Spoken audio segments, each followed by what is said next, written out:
Hey, what's up? It's John Sonmez from simpleprogrammer.com. So I got a question here, and I'm going to answer this question. It's about my 10 steps to learn anything quickly program.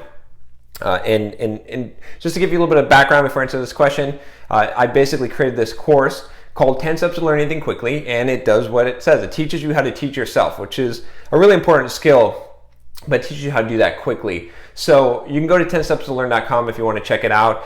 Basically, what I did was when I launched this course, I offered a 1-hour Q&A session, a live session for people that bought it during the launch. You can still get access, like if you buy it now, you would get the recorded version of it, which ended up being an hour and a half and had some really good questions in there.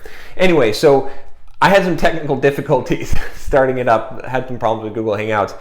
Not everyone got to answer the questions, so I promised I would answer these questions, and I figured I might as well do it here. I'm going to give everybody some free information here because, heck, why not? It's fun to do. Anyway, so David was in the class, and David basically had a question here, and this is a good question. So David said, I'm going to try and paraphrase some of this, but essentially he wants to know about like learning something simple like JavaScript, right? And he put simple in quotes, right? Because it's not really simple. According to my program, it means that he should scour resources, put together his own learning plan, rather than doing a single online program like, say, Free Code Camp. So that's true. In my course, I talk about the steps, and one of them is gathering resources from multiple places. So he wants to know, obviously learning JavaScript is not, quote, simple enough, so maybe I could narrow that down to manipulating objects in the DOM. I could see what Free Code Camp and 3 or 4 other sources have to say about that, and there's my learning plan. So that's my first question. Is that what you're talking about? Somehow I doubt it. This seems overwhelming. I think you need a certain baseline knowledge before trying to work with the DOM. So yeah, okay, so that's true. That's not quite what I'm talking about. So he says, further refining, maybe what I'd want to learn is to use JavaScript to animate web pages or how to do front-end web development. The way to do that, I guess, is to learn JavaScript. Which I think leads into what you're talking about at the end of your program, namely a new program you're working on to learn more complex topics. I think that that's the kind of help I and probably most people need, how to persevere with complex topics that aren't simple to learn and not simple to master. So I'm going to, and he goes on, but I'm going to stop there because I think it can answer the question at this point. So this is a good question because this is a tough one, right? Like, how do you learn something like JavaScript? And my answer here is really why, right? Every time we learn something, so I got to kind of back up here and give you some background, right? Every time we learn something, we should be learning something for a reason, to do something, right? I'll give you an example. So a non-tech example, my refrigerator broke, right? And I don't know anything about refrigerators, but I didn't want to buy a new refrigerator. I figured maybe I could just troubleshoot this first. I know, not a great use of my time, but hey, I was interested. So anyway, I did this, and this was a few years ago too. So I went and I learned enough about a refrigerator to know how they basically work. I learned enough to troubleshoot the refrigerator, and then I figured out what the problem was. And the problem is there's like this little flap I learned that it goes between the freezer and the refrigerator, and that's how the temperature gets regulated in the refrigerator, and that flap wasn't moving. So then I learned enough about how to fix it to be able to buy the part and fix it myself and save myself a couple of grand instead of buying a new refrigerator, right? So I had a goal, right? And I learned specifically, I don't know everything about refrigerators. I can't tell you how to repair every single problem on a refrigerator, but I know how to repair that specific problem, and I know enough about refrigerators in general from that, and if I need to learn something else about refrigerators, I could learn that. So that's the thing is, right? We gotta have a goal. You don't want to just learn JavaScript, because why? Well, you're going to start asking these questions. Why? Well, because I want to be able to get a job as a JavaScript developer. Okay, yeah, but so what is your goal then? Like, what do you actually want to learn? You just want to like be a master of JavaScript? And I'll tell you this too. You're never going to learn JavaScript because no one's ever going to be a master of it because there's so many intricacies. So you could keep on you could learn JavaScript for the next 10 years, right? How deep do you want to go? We don't have anywhere to stop. I just want to be proficient. Well, what is that, right? Like, you see what I'm saying? Is JavaScript is too amorphous. It is it's an infinite amount, almost infinite amount of stuff that you could potentially learn, and you're going to be learning and continuing to master it over the years as you get more skills in it. So just learning JavaScript is not what we want. We want a goal. So let me give you a good example of a goal that we could come up with, and you can come up with your own. This depends on what you want to do here. But so let's say that here's a good one, a way to define this, right? And I'll say, like, learning to manipulate the DOM is not. That's a smaller scope thing, right? But that's not what I'm saying either, right? Because that doesn't have a goal. Yes, it's a smaller scope than JavaScript, and you could confine that, but you got to have a goal in mind, otherwise it's not going to make sense. So here's a goal. Let's say that you want to be able to build the type of application like Gmail, like that's an example, kind of a Web 2.0, front-end based, JavaScripty, single page application like Gmail is, right? Or any kind of mail program, web-based mail program.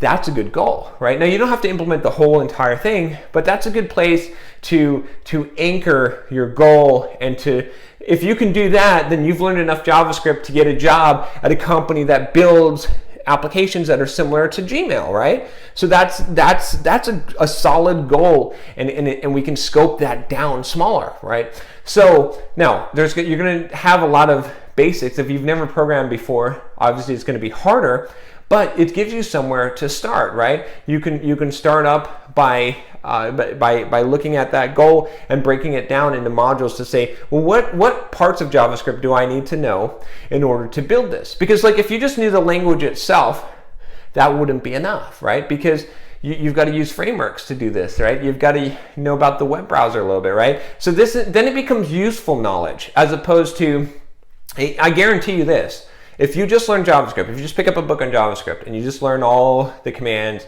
and all how it works, and you can program algorithms in JavaScript, you're not going to get a job. No one's going to hire someone that just knows JavaScript. What good is that, right? If you can't actually build something with it, if you can't use it in conjunction with HTML and web frameworks and actually build something, it's going to be useless. So you're going to have to learn a whole bunch of stuff anyway. So that's why I'm saying is, let's just take a slice through all of it. Let's just make our goal something like learning how to create a Gmail-like clone. Could be a real simple version of it. You just want a simple UI with an inbox, and you can a compose screen and all that, right? And you can work backwards from there and figure out, well, what do I need to know in order to do this? How are these applications built, right? You're gonna have to do a little bit of research, and you're gonna have to find some resources, and maybe you'll find a book that shows how to create a Web 2.0 application or how to build a spa application. And from there, you're going to have some questions, and you're going to say, oh, okay, I need to understand some of the basic syntax of JavaScript, right? This is in the big picture part where you're researching, you're looking at this where you're coming up with a plan, and that's where this learning plan that I talk about in the 10 steps course comes into play, is because it's going to be customized to you, right? Because if I know JavaScript and basic programming, then I just need to know which frameworks and how like a web application, a spa application is built, and I can put that together. But if you don't know anything about JavaScript and you're trying to do this, then you got to go back and you got to say, well, okay, in order to be able to, like when I read this material, when I was researching, I didn't understand what this thing is or how I would, I looked at the code they had and I didn't understand the JavaScript. So I need to be able to understand this kind of thing in JavaScript. What does an if statement do? What is a loop? What is this, right? What is this syntax? And you can kind of build a learning plan from there. And you might find that it's too big, and then you can break it down, but then you're gonna have sub goals. Just like in programming, we take a big problem, we break it into smaller ones and smaller ones, right? This is hard. It's not easy, but this is the most efficient way to learn. This is why I'm teaching you this. And once you get this skill, you'll be able to apply it to a lot of things, right? So let's, again, I'm going to wrap this up here, but I want to take this example of like a Gmail app, right? So in this example, what we could do is we could basically go in and we could look at our Gmail app, research what we need to learn about creating a single page application in order to do that. And then we could say, okay, well, in order to do this, I need to learn enough JavaScript, like this basic syntax that I keep on seeing them using. Once I understand the basic syntax, then I can achieve this goal of being able to create like just a page that loads and shows on the screen in a web browser. So then you can go back and you can say, well, that's my goal. My goal is just this. I need to be able to create a single page that loads in a web browser that I've implemented, written the code in JavaScript. That gives you enough to now learn now you can break that down and say, well, what parts of JavaScript do I need to know to be able to do this, right? It's not the whole language, it's a smaller piece of it, and so forth and so on. And then you can build up to the bigger goal. And so maybe you have a few of these things that you're going to learn. Anyway, I hope that answers your question, David. It's a good question, and like I said, it's the key thing here, and it doesn't have to be this Gmail example. I was just using that as an example. It could be a much simpler application. It could be, you got to think though with the end in mind, like what is the thing you're trying to build or to learn how to build? Because there's a ton of different strategies and web applications out there and different types of applications. Pick one and learn how to do that first, right? And that's why a lot of times, if you do go through a tutorial or if you do go through a book, the most useful ones are tutorials or books where they show you how to build an application like step by step from the ground up and teach you concepts along the way. And if you listen to a lot of my Pluralsight courses, that's what I do. Even when I teach a language, I don't teach a language. I teach you how to build an application using that language, and I give you the pieces that you need along the way. That's what you need to do for yourself in order to learn this. So if you want to learn JavaScript, quote, JavaScript, right? Come up with an end product in mind that you want. Divide your modules to learn certain features or functionality of the languages and frameworks along the way in order to get there. And this is where having an expert might help you too. You can always call on the help of an expert to help you set out this learning path, but you come to them with the goal of like, I want to build a Gmail app clone.